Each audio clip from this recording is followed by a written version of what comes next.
Serikali imesema imeweka mpango maalum wa kupambana na ukatili dhidi ya mama na mtoto ambao unatarajia kuanzia kutekelezwa mwaka huu, ukilenga maeneo mbalimbali ikiwemo kuimarisha uchumi wa kaya na utekelezaji wa sheria zinazolinda wajane na wagane.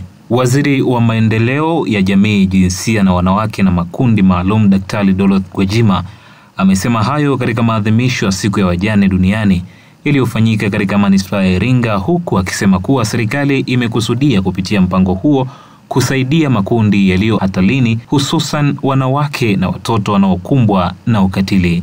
Kuna mpango mkubwa wa taifa wa kutokomeza ukatili dhidi ya wanawake na watoto ambao kifupi unaitwa Mtakuwa, unaanza mwaka 2025 mpaka 2029 na unalenga maeneo 8 ya utekelezaji, ikiwemo kuimarisha uchumi wa kaya na utekelezaji wa sheria zinazogusa wajane na wagane pia.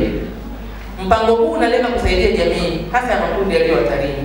Vile vile serikali imeanzisha na kusimamia majukwaa haya yanayosema ya uwezeshaji wa wanawake kiuchumi 1390.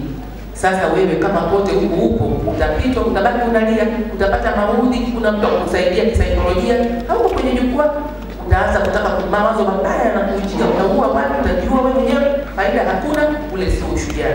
Hebu sogezeni kwenye fursa, kwenye uwepo wa barabara ya fursa na uwezesho ambao Dr. Samia Suluhu Hassan ameanzisha.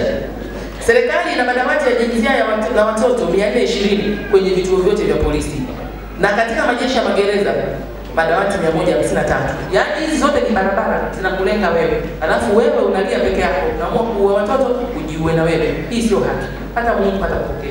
Kwa upande wake, mkuu wa wilaya ya Kilolo Mheshimiwa Rebecca Sanga-Nsemwa akimwakilisha mkuu wa mkoa wa Iringa Peter Selukamba amesema mkoa huo unaendelea kushirikiana na wadau mbalimbali katika kuhakikisha wajane wanashiriki kikamilifu katika fursa za kijamii na kiuchumi.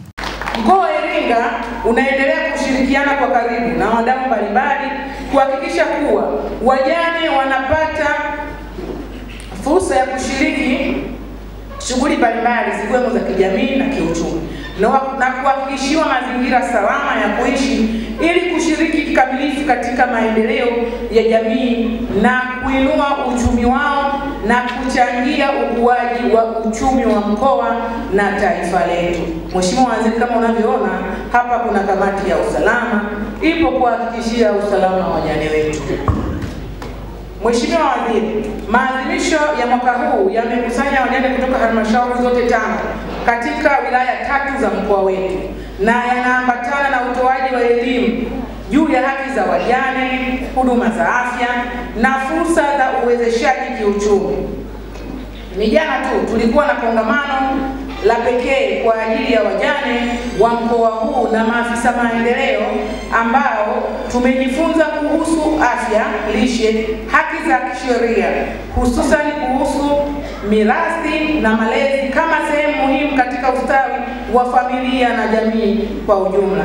Bi Edina Mdemu, mwenyekiti wa wajane mkoa wa Iringa, amesema tayari wamesajili wajane 203 na kuwaunganisha katika vikundi vya mikopo ili kuwajengea uwezo wa kujikimu na kushiriki shughuli za maendeleo. Nashukuru Mungu kwamba tumeshasajili wajane kama 203 na tunaendelea kusajili na tunaendelea kuwaunganisha na hivyo vikundi ili tuweze kupata fursa, hasa fursa za mikopo. Na tukipata mikopo, hebu tufanyie kitu kinachotusaidia ili tuweze kurudisha mikopo na wengine wapate.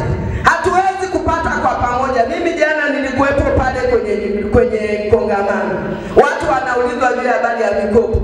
Huwezi kupata ukiwa nyumbani kwako, toka shirikiana na wenzio, shirikiana na vikundi ili upate mikopo.